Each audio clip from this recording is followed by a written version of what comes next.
അസ്സലാമു അലൈക്കും. വാലേക്കും അസ്സലാം. ബാബ ഇന്ന് നേരത്തെയാണല്ലോ. അതെ, ഇന്ന് എന്റെ ജോലി നേരത്തെ തീർന്നു. ദിവസവും ബാബയുടെ ജോലി നേരത്തെ തീരാൻ ഞാൻ പ്രാർത്ഥിക്കുകയായിരുന്നു. വളരെ നല്ലത്. അമീർ, നീ ഇപ്പോൾ എന്താണ് ചെയ്തുകൊണ്ടിരിക്കുന്നത്? ഞാൻ എൻ്റെ ഹോംവർക്കെല്ലാം ചെയ്തു തീർക്കുകയായിരുന്നു. ഇനി TV കണ്ടാലോന്ന് ആലോചിക്കുക. That is good. എന്നാൽ നമുക്ക് ഒരുമിച്ചിരുന്ന് TV കാണാം. വേണ്ട ബാബ, എനിക്ക് TV കാണാൻ വലിയ താല്പര്യമൊന്നുമില്ല. എനിക്ക് കഥകൾ കേട്ടാൽ മതി ബാബ. മാഷാ അല്ലാ, പ്രവാചകന്മാരുടെ പ്രവർത്തനങ്ങളെപ്പറ്റി പഠിക്കേണ്ടത് പ്രധാനമാണ്. അവരുടെ ജീവിതത്തിൽ നിന്ന് നിനക്ക് ധാരാളം കാര്യങ്ങൾ പഠിക്കാനാകും. അത് സത്യമാണ്. സത്യത്തിൽ എൻ്റെ കൂട്ടുകാർക്കും പ്രവാചകന്മാരുടെ കഥകൾ ഇഷ്ടമാണ്. ആ, നീ ഈ കഥകൾ കൂട്ടുകാർക്ക് പറഞ്ഞു കൊടുക്കാറുണ്ടോ? തീർച്ചയായും ഞാൻ പറയാറുണ്ട്.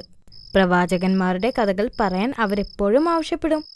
ഇന്റർവെൽ സമയത്ത് ഞാൻ പറഞ്ഞു കൊടുക്കും.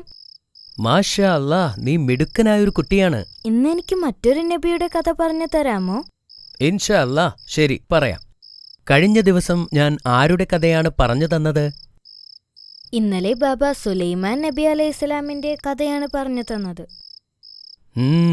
അടുത്തതായി ഞാൻ ഇസയ്യ നബിയുടെ കഥയാണ് പറയാൻ പോകുന്നത്. നീ ശ്രദ്ധിച്ചു കേൾക്കണം. അതാരാണ് ബാബ?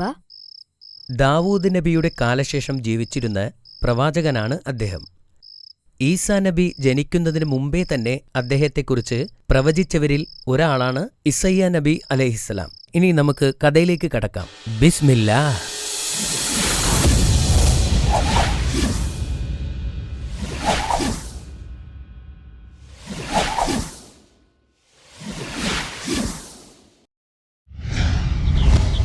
ഹസ്കിയ രാജാവ് ഭരണാധികാരിയായിരുന്ന കാലത്താണ് ഇസയ്യ നബി ജീവിച്ചിരുന്നത്.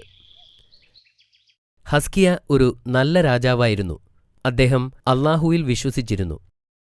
പ്രവാചകൻ പറയുന്നത് ശ്രദ്ധിക്കുകയും പ്രവാചകനിൽ നിന്ന് ഉപദേശങ്ങൾ സ്വീകരിക്കുകയും ചെയ്തിരുന്നു.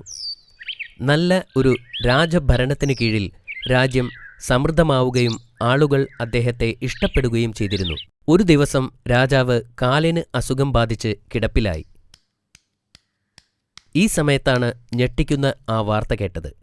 ഒരു ദൂതൻ കൊട്ടാരത്തിൽ ഓടിച്ചെന്ന് വിളിച്ചു പറഞ്ഞു, ബാബിലോണിലെ രാജാവായ സീനാരിബ് നമ്മെ ആക്രമിക്കാൻ വരുന്നു. അത് സത്യമായിരുന്നു. ദുഷ്ടനായ രാജാവ് സീനാരിബ് തന്റെ 6000-ഓളം വരുന്ന സൈന്യവുമായി ഇസ്രായേലിനെ സമീപിക്കുകയായിരുന്നു. ഈ വാർത്ത കേട്ട് രാജാവ് വിഷമിച്ചു. അദ്ദേഹം പ്രവാചകനോട് ചോദിച്ചു, സീനാരിബിനെയും സൈന്യത്തെയും കുറിച്ച് എന്താണ് അല്ലാഹു വെളിപ്പെടുത്തിയത്? അല്ലാഹു ഇതുവരെ ഒന്നും വെളിപ്പെടുത്തിയിട്ടില്ല, പ്രവാചകൻ പറഞ്ഞു. രാജാവ് സങ്കടപ്പെട്ടു. യുദ്ധം ചെയ്യേണ്ടി വന്നാൽ സുഖമില്ലാത്ത കാലുമായി പൊരുതാൻ അദ്ദേഹത്തിന് കഴിയുമായിരുന്നില്ല. ആ രാത്രിയിൽ പ്രവാചകൻ പ്രാർത്ഥിച്ചുകൊണ്ടിരുന്നപ്പോൾ അല്ലാഹുവിൽ നിന്നൊരു വെളിപ്പെടുത്തലുണ്ടായി.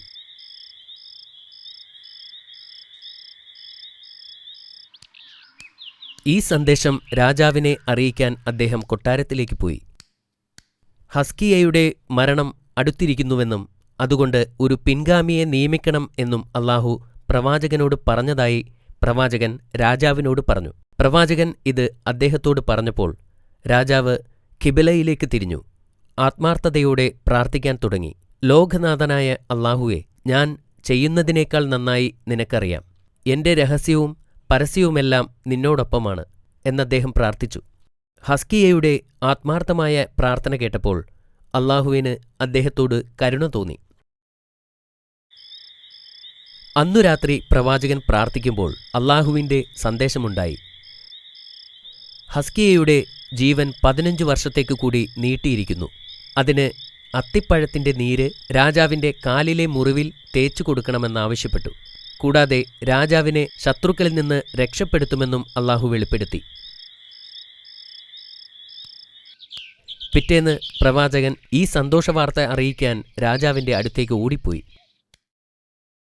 ഇത് കേട്ടപ്പോൾ രാജാവിന് ഭയങ്കര സന്തോഷമായി. അല്ലാഹു കൽപ്പിച്ചതുപോലെ രാജാവ് അത്തിപ്പഴത്തിന്റെ നീര് മുറിവിൽ തേച്ചു. എന്തൊരത്ഭുതം! മുറിവുകൾ പെട്ടെന്നു തന്നെ സുഖപ്പെട്ടു. രാജാവിന് ഭയങ്കര സന്തോഷമായി. അദ്ദേഹം നിലത്തിരുന്നുകൊണ്ട് പ്രാർത്ഥിച്ചു, അല്ലാഹുവേ, നീ ക്ലേശിതരുടെ പ്രാർത്ഥനയ്ക്ക് ഉത്തരം നൽകുകയും കരുണ കാണിക്കുകയും ചെയ്യണമേ.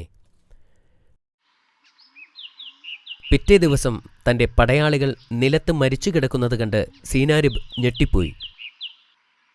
പ്രവാചകനോട് വാഗ്ദാനം ചെയ്തതുപോലെ തന്നെ അള്ളാഹു പ്രവർത്തിച്ചിരിക്കുന്നു.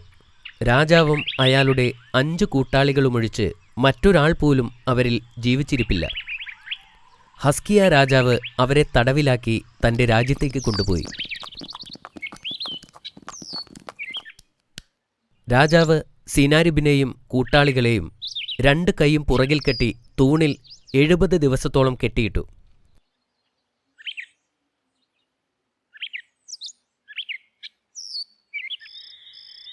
എഴുപത് ദിവസത്തിനു ശേഷം അള്ളാഹു പ്രവാചകനോട് സീനാരിബിനെയും കൂട്ടാളികളെയും അവരുടെ രാജ്യത്തേക്ക് വിട്ടയക്കാൻ കൽപ്പിച്ചു.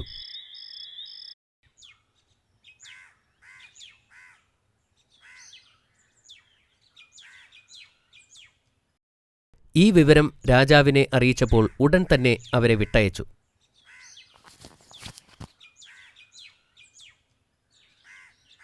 സീനാരിബ് തന്റെ രാജ്യത്തെത്തിയതിനു ശേഷം മന്ത്രിമാരെയും ഉപദേഷ്ടാക്കളെയും ഉൾപ്പെടെ എല്ലാവരെയും ഒരുമിച്ച് കൂട്ടി. എന്നിട്ട് അയാൾ സംഭവിച്ചതെല്ലാം, സൈനികർ കൊല്ലപ്പെട്ടതും 70 ദിവസം അവരെ കെട്ടിയിട്ടതുമെല്ലാം അവരോട് പറഞ്ഞു. പുരോഹിതന്മാർ മുന്നോട്ട് വന്നുകൊണ്ട് രാജാവിനോട് പറഞ്ഞു, അവരുടെ ദൈവത്തെപ്പറ്റിയും പ്രവാചകനെപ്പറ്റിയും ഞങ്ങൾ നിങ്ങൾക്ക് ഇതിനു മുമ്പ് മുന്നറിയിപ്പ് നൽകിയിട്ടുണ്ടായിരുന്നു. പക്ഷേ താങ്കളത് ചെവിക്കൊണ്ടില്ല. മറ്റൊരാൾ പറഞ്ഞു, ആ രാജ്യത്തെ തോൽപ്പിക്കാൻ ആർക്കും കഴിയില്ല. സീനാരിബ് ഇപ്പോൾ ശരിക്കും ഭയപ്പെട്ടു. വീണ്ടും പ്രവാചകന്റെ ദേശത്തെ ആക്രമിക്കുന്നതിനെക്കുറിച്ച് ഒരിക്കൽ പോലും ചിന്തിച്ചില്ല.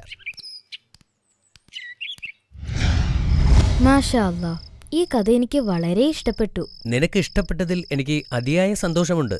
ഹസ്കിയ ഒരു നല്ല രാജാവായതുകൊണ്ടാണോ അള്ളാഹു ഇത്രയധികം സഹായിച്ചത്? അതേ മോനെ, അദ്ദേഹം നല്ലൊരു മുസ്ലിമും അള്ളാഹുവിന്റെ വിശ്വസ്തനായ അനുയായിയുമായിരുന്നതുകൊണ്ടാണ് അത്. ഇനി ചോദ്യം ചോദിക്കട്ടെ? ചോദിച്ചോളൂ. എങ്കിൽ പറയൂ, ഇസ്രായേലിനെ ആക്രമിച്ച രാജാവിന്റെ പേരെന്താണ്? ബാബിലോണിലെ രാജാവായ സിനാരിബ് അല്ലേ? അത് ശരിയാണ്. ഹസ്കിയായുടെ അസുഖം എന്തായിരുന്നു? അദ്ദേഹത്തിന്റെ കാലിൽ ഒരു വലിയ മുറിവായിരുന്നു. പ്രവാചകനോട് അള്ളാഹു എന്താണ് വെളിപ്പെടുത്തിയത്? ഹസ്കിയായുടെ മരണം അടുത്തിരിക്കുന്നുവെന്നും ഒരു പിൻഗാമിയെ തിരഞ്ഞെടുക്കണമെന്നും അള്ളാഹു പറഞ്ഞു. കൊള്ളാമല്ലോ. എന്നിട്ട് പിൻഗാമിയെ നിയമിച്ചോ? ഇല്ല. ഹസ്കിയ അള്ളാഹുവിനോട് പ്രാർത്ഥിച്ചപ്പോൾ അള്ളാഹു അദ്ദേഹത്തിന്റെ രോഗം സുഖപ്പെടുത്തുകയും ഇനിയും 15 വർഷം കൂടി ജീവിക്കാൻ അനുവദിക്കുകയും ചെയ്തു. സീനാരിബും കൂട്ടാളികളും എങ്ങനെയാണ് ശിക്ഷിക്കപ്പെട്ടത്? അവരെ തൂണിൽ കെട്ടിയിട്ട് 70 ദിവസം പ്രദർശിപ്പിച്ചു. അതിനുശേഷം എന്താണ് സംഭവിച്ചത്? അവരെ ബാബിലോണിലേക്ക് മടക്കി അയച്ചു. സിനാരിബ് വീണ്ടും ഇസ്രായേലിനെ ആക്രമിച്ചോ? ഇല്ല,